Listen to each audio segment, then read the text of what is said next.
Assalamualaikum Sobat Cerita Anak, kembali bersama saya Dr. Ana. Nah teman-teman, di bulan Mei ini kita udah masuk bulan Mei kan ya. Itu ada 2 hari ya bersejarah, yaitu tanggal 2 Mei Hari Pendidikan dan tanggal 20 Mei Hari Kebangkitan Nasional. Kalau tanggal 2 Mei kontennya tuh dulu pernah ya bikin jalan-jalan ya. Saya ingat banget tuh, saya pernah ngajakin teman jalan-jalan di Kompleks Salemba. Mungkin kalau teman-teman ingat atau mau buka lagi videonya, itu untuk ngejelasin gimana sih sistem pendidikan waktu zaman saya sekolah. Ya mungkin zaman tuh udah berubah kan, dan kalau kalian bisa perhatikan juga di media sosial, yang paling sederhana aja, dulu kan kita belajarnya manual ya gitu. Kita nggak jarang tuh pakai komputer, malah komputer tuh bisa dibilang barang mewah. Dulu beli laptop tuh kayaknya nggak semua orang punya laptop. Kalau cari ilmu perginya ke internet, itu pun pas kuliah. Waktu SD SMP semua bukunya manual. Toko buku itu tempat yang udah setiap bulan lah, atau bahkan kalau udah mau masuk tahun ajaran baru pasti beli buku tulis tuh, harus ke toko buku. Kalian ngalamin hal-hal gitu juga kan? Mungkin ya kalian semua aku ngalamin hal sama. Terus berjalannya waktu, orang udah mulai kenal komputer, orang udah mulai kenal laptop gitu kan. Sistem pendidikan udah mulai masuk ke era digitalisasi kan, semuanya digital. Bahkan sekarang ya mau nggak mau ya, ilmunya juga sekarang belajarnya lewat komputer. Bahkan kita mau tatap muka secara offline aja sudah banyak yang berubah menjadi online gitu lah, apalagi semenjak zaman COVID. Nah kalian lihat kan perubahan zaman tuh banyak banget, dan ada tuh kalau di media sosial tuh banyak juga yang nggak dulu sih, ini buat seru-seruan aja gitu, dan buat kita renungkan bersama-sama ya, sampai ngebandingin antara orang yang sekolah sama orang yang nggak sekolah. Pribadi sih orang sekolah itu sistemnya bukan cuma buat jadi pinter gitu, tapi karena memang ada tipe-tipe perbedaan tertentu menurut aku ya. Ini nggak balik lagi nih, ini aku nggak mau ngeklaim ini benar atau salah, tapi ini lebih kayak pemikiran pribadi, dan kalian berhak banget untuk gak setuju.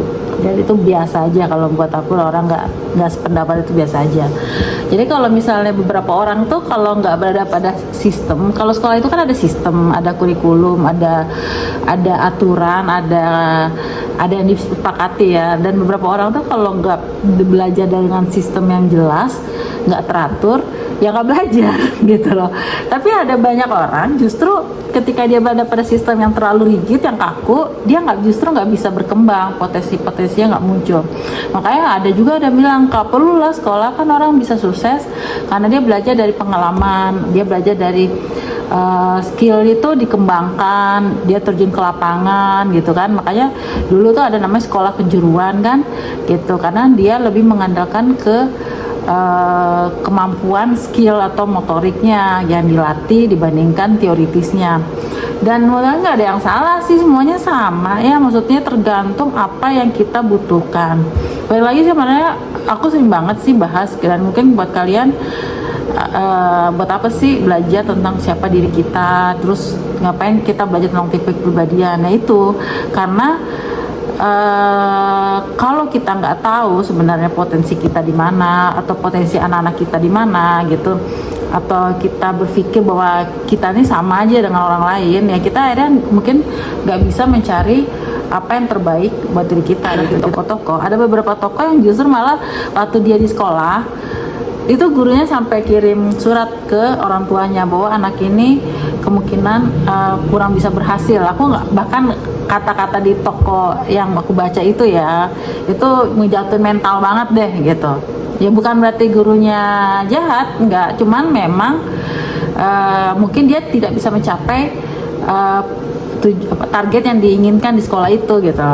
Ya aku bakal baca deh, mudah-mudahan sih aku nggak salah ya. Thomas Alva Edison itu penemu bohlam lampu, sama Albert Einstein. Kayaknya aneh aja banget sih kalau sampai sekarang nih nggak tahu Albert Einstein itu siapa. Itu fisikawan yang mendunia lah. Kalau orang bicara fisikawan atau ahli ilmu fisika, pasti ada nama Albert Einstein. Itu katanya waktu SD guru-gurunya menyatakan bahwa mereka tuh kurang gitu ya. Aku nggak tahu spesifiknya kurangnya di pelajaran apa ya, karena kalau aku baca biografinya tuh nggak dibahas pelajaran apa yang mereka nggak mampu gitu. Kalau aku pikir ya benar gitu. Kalau dipikir-pikir ya sih gitu. Kalau misalnya nggak selalu semua pelajaran di sekolah juga tuh seorang anak tuh bisa semuanya, kan nggak mungkin juga ya. Kamu dulu ingat nggak untuk zaman sekolah teman-teman, atau sekarang teman-teman punya anak atau misalnya teman-teman sendiri, mungkin nggak sih angka pelajaran itu dari agama segala macam itu sebenarnya 9, enggak kan? Atau semuanya 8? Pasti ada pelajaran-pelajaran yang kalian tuh nggak suka, atau kalian tuh memang mau usaha semaksimal mungkin kalian nggak pernah bisa. Nah, saya kalau aku balik lagi sih, aku pernah jelasin kan ke kalian tentang masalah tipe kepribadian, 16 tipe kepribadian. Jadi semua kepribadian itu punya potensinya masing-masing. Ada yang jagonya di science, ada yang jagonya di kemampuan intrapersonal gitu, ada yang jagonya mungkin tanda kutip ya di hafalan, ada yang jagonya itu di motorik gitu. Nah itu mungkin butuh, kalau misalnya kalian punya rezeki lebih atau kalian niat banget, kalian mungkin butuh ke sekolah karena kamu bisa diarahkan. Nah, yang paling simpel-simpel aja banyak kok tes-tes online-nya untuk bisa tahu sebenarnya potensi kamu di mana. Gak semua orang itu sukses dengan jalan seperti itu gitu loh. Ibaratnya kalau sukses itu satu tujuan, gak semuanya harus naik pesawat. Mungkin ada yang harus jalan darat, harus jalan laut. Nah, itu satu. Terus yang kedua juga, saya sih ngerasa banget ya kalau misalnya sekolah itu kayak satu sistem, tapi nggak bisa cuman dari sana aja gitu. Misalnya kayak kamu bisa dapat banyak ilmu di luar dari saat kamu sekolah gitu. Misalnya dulu aku kan ikutnya Rohis gitu ya, Rohis kerohanian Islam. Kemampuan untuk nulis di mading gitu ya, waktu itu kan Rohis kan ada madingnya gitu. Kemampuan itu yang dikembangkan seperti itu kan nggak masuk di jadwal jam sekolah, karena kan mading kayak gitu-gitu, majalah dinding, tau kan majalah dinding kan? Jangan sekarang udah nggak ada kayaknya, kan semenjak ada blog dan orang bikin blog dan vlog gitu ya. Kalau dulu kan nulis mading kan di majalah dinding dan orang baca di majalah dinding. Tuh aku nggak tahu ya sekarang masih ada nggak ya itu. Nah ya itu nggak berkembang kalau misalnya cuman ngandalin kurikulum bahasa Indonesia gitu. Kamu disuruh bikin mading, nggak ada yang bikin kayak begitu kan. Nah eskul ekstrakurikuler itu ya itu ada manfaatnya, itu satu. Dan kalau itu nggak dicapai di waktu sekolah, ya teman-teman yang nggak sekolah itu ya menurut aku mereka belajar dari banyak hal. Aku aja pribadi ya, aku misalnya jalan ketemu orang gitu segala macem, itu bisa dapat ilmu loh. Maksudnya nggak selalu ilmu itu kayak sesuatu hal yang formal gitu.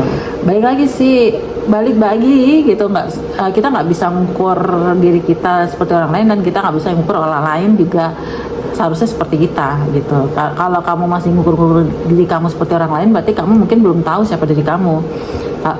Kalau aku juga sih ngomong gitu, kalau aku masih kayak ngelihat kok orang lain gini ya, kok orang lain begitu, berarti kita nggak tahu sebenarnya tujuan kita apa, sebenarnya kita nggak tahu siapa diri kita nggak tahu tujuan kita apa, karena kita masih membandingkan apa yang kita miliki dengan apa yang orang lain miliki. Pada sebenarnya kan konsepnya adalah Tuhan itu sudah memberikan masing-masing kelebihan dan kekurangannya, tinggal bagaimana dia mengembangkan dirinya dan berkontribusi dengan apa yang sudah diberikan itu sebaik-baiknya ke masyarakat kan menurutnya gitu. Lebih lihat gimana sih kalau dia bisa kuat ya, misalnya kalau dia itu bekerja, kok dia sih bisa sih sabar banget, kok dia bisa sih tahan banget. Jadi sebenarnya ini cuma masalah kendaraannya aja sih untuk mencapai tujuan yang baik. Kalau menurut aku sih seperti itu. Apapun pilihan kalian, itu pasti yang terbaik buat kalian. Jadi semoga kita semakin maju dan berkontribusi positif untuk lingkungan kita. Berbagi konten yang positif ya dan edukatif di channel YouTube Citana. See you. Addiction, you're my strongest inspiration, and I love